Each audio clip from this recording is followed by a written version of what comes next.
কি গো বড়ি এনে দাও, শাক বসাচ্ছে। বড়ি তো বললো বারণ করলো, না হলে হবে চারটে পাঁচটা আছে। ও চারটে পাঁচটা হবে নাকি? কুমড়ো শাকের তরকারি, মাছের ঝাল আর মাংস হবে। ভাত বসে গেছে। আমি আসি।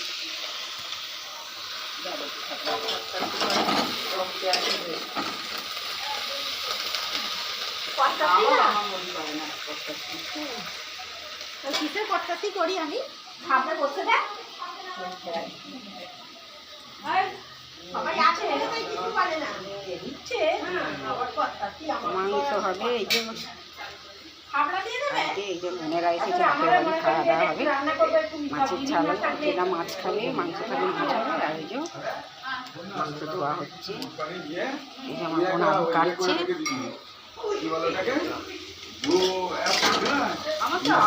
কুমড়ো আলুর তরকারি আর এই যে ভাত বসে গেছে। ছোট মাকে বলেছি কিছু না কিনে পবিত্র পয়সা জমা, রাজেশের নাম নিচ্ছি কেন? ভুলে গেছি বাবা। সব কিছু পয়সা জমে সবাই পয়সা জমা, ও একটা টাকা করে না, 1 বছর ছেড়ে ওটা 5-6 হাজার টাকা বাদ দিই।